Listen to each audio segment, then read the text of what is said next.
This is part 2 of my interview with Brett Wilson. In this part, Brett talks about his family, his passions, his philanthropy, and a little bit about his legacy. I have to say thank you, Brett.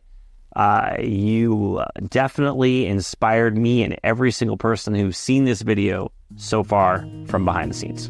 Can you tell us a little bit about yourself? I was born on July 1st, 1957 in North Battleford, Saskatchewan. That was my home. My mom was a social worker. She did everything from adoptions to foster children to care and community and whatnot. And my dad was a car salesman. I often joke about that's why I became a capitalist with a heart. A little bit of mom, a little bit of dad. Candidly, I couldn't wait to leave North Battleford because I was getting bullied. I had skipped a grade, but it didn't work out very well because I ended up 1 year younger than the guys in my class. I remember my first day in engineering school at the University of Saskatchewan. I'm looking around and the guys have got shirts that haven't been washed and jeans that are torn before torn jeans were a fashion item. They had glasses that were taped. These guys were nerds, and I make fun of this, but I fit in. I ended up getting asked if I would run for what's called a member at large, MAL. They were appointing someone to run from September on, and I still remember going to the podium to say thank you, and the podium was shaking. I was terrified, absolutely terrified. So the evolution of my speaking career started with shaking the podium. What can you tell us about your family?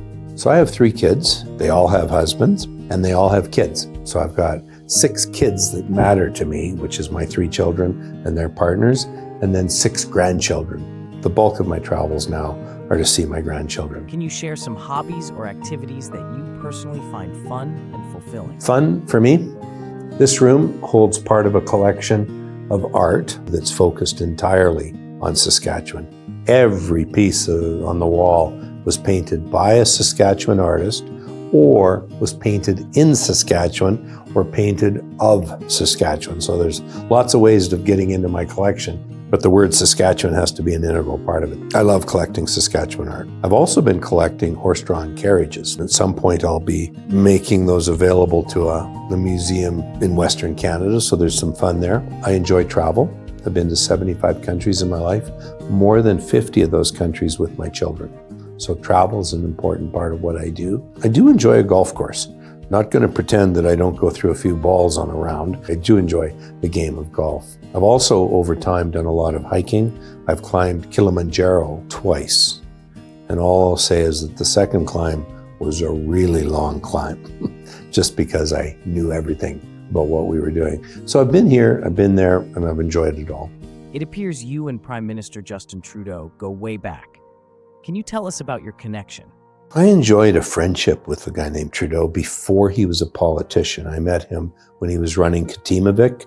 We had social time together. His wife, Sophie, ended up being my seatmate at a charity event in Banff. We got along famously. Second time I had cancer, one of the first people to reach out and wish me well was Trudeau. So I have respect for the person as he was, but the delusion that he suffers from in terms of how we're running our country. First of all, if we're going to reduce emissions, let's be smart about how we do it. Give you the smart answer, LNG. If we wanted to help the world, we'd be shipping liquefied natural gas to the rest of the planet instead of destroying the Canadian economy. And that's effectively what he's trying to do. I can go at him on housing, I can go at him on immigration, I can go at him on tax modeling, but the big picture is climate change, and the paranoia that he and Guilbeault suffer from is delusional, misguided, inappropriate, wrong. The carbon tax has been a contentious issue. Do you believe it's mostly about Trudeau's desire to leave a legacy, or does it serve a different purpose? I think in terms of climate and climate change, and it started with a belief that we needed to handle pollution. And if we handled pollution properly, then I'd be a happy camper. At this moment in time, pollution isn't the issue. It's paranoia over emissions. And I go back to the big picture. I think population explosion in the wrong places, and no disrespect intended, but I've traveled in many of the slums of Port-au-Prince in Haiti, in Nairobi, New Delhi, in Mumbai. I've been into the slums. I've gone there in the context of looking at ways that we can make a difference. And I've spent time meeting with and doing stuff with people. But the explosion of population that's occurring inside those slums is terrible. And when I say terrible, it's terrible for the people that are being born. They're being born, frankly, without hope. There is no outcome that makes the slums better by adding people. So population is one issue, pollution is the other. Southeast Asia, they typically dump garbage into the windward side of the island so that it'll disperse. The leeward side, the non-wind side, is where they do their beaches and their resorts and whatnot. And that's common throughout Southeast Asia. And I've been to dozens of countries in Southeast Asia, and I've seen it happen in person.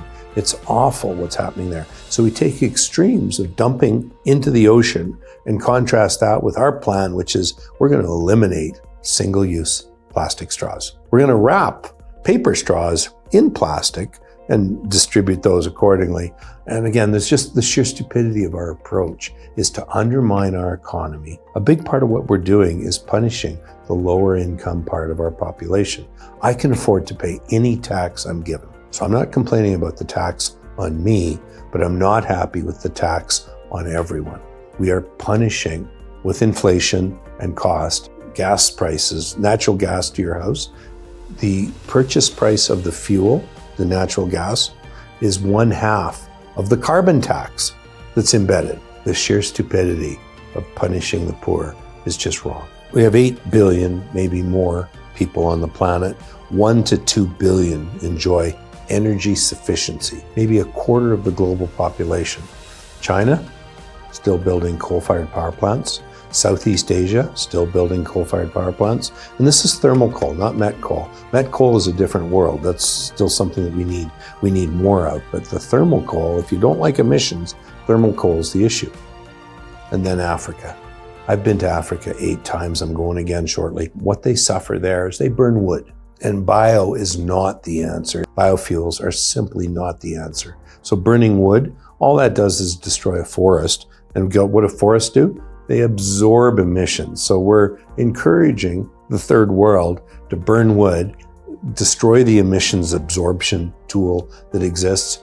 And what we really should be doing is making sure that transportable fuel, coal, propane in a propane tank, you need pipelines to distribute a lot of these other things, but getting those fuels to those countries will change the quality of people's lives.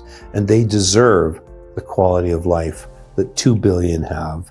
All 8 billion deserve that. As we navigate current challenges, what are your top concerns or fears for the future of Canada? I'm greatly troubled by the way the federal Liberal government is playing its cards, whether it's generating electricity or putting caps on oil and gas emissions. We are being parochial, we're being stupid, we're being narrow-minded. We've got countries around the world wanting LNG, and for some reason, our federal government doesn't think that's an economic virtue. We shouldn't bother to help other countries. And there's something really stupid about that. So I'm disappointed in the way our federal government's running.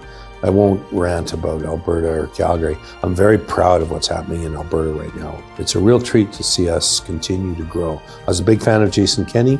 He was having trouble with his team, not so much being a politician, but being a team leader, whereas Danielle's done a phenomenal job of building team, building brand, building relationships. So Calgary, bit of a mess.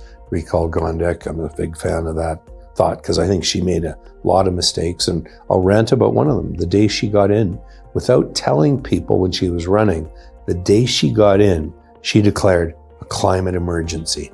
And it bothered me to no end. I talked to a couple of her people and I shared that they had the opportunity that they lost was to say climate opportunity instead of climate emergency. Why climate opportunity? Because Calgary is a center of excellence on a global basis, whether it's lithium extraction, whether it's pipelines, whether it's producing oil and gas efficiently, economically, and with the lowest waste. We are a center of excellence. So we could have celebrated that instead of undermining the thoughtfulness of the entire city by this word, climate emergency. What advice would you offer to someone aspiring to reach your level of success? One of the challenges, of course, is defining success. Is it what I did for 10 years where I walked away from my family and helped build business? And at the end of 10 years, I had wealth but no family. Is that really what you want in terms of chasing success? So I challenge, first of all, your definition of success. And I would encourage you to think about it in terms of your priorities. Your priorities should be health, all forms of health. Number 2, family. Do what you can. Things aren't always perfect within family, we know that. Number 3 is friends. Probably one of the most important things I have in my life are the friends that work with me, friends that work for me, friends that I do stuff with in terms of travel and adventure. Number 4 is career. How do you go about learning what you're going to learn? That's your starting point, and then following that immediately by where you go to business, where you do your work, what you do to generate income. The last priority I have in my life is, in fact, community, charity. Now, I love it when I can do something that takes care of all 6. When I do team building exercises, taking a group of people to Mexico to build homes, some would say that's a great way of giving to Mexicans in terms of building a home. But the reality is it's a great way of building a team. Those priorities that rank for me, and number 1 is health, number 2 is family. And often those are lost when I see entrepreneurs diving into their business, believing that the only thing that matters is growing their business. So I start with make sure you define success properly and then go chase it.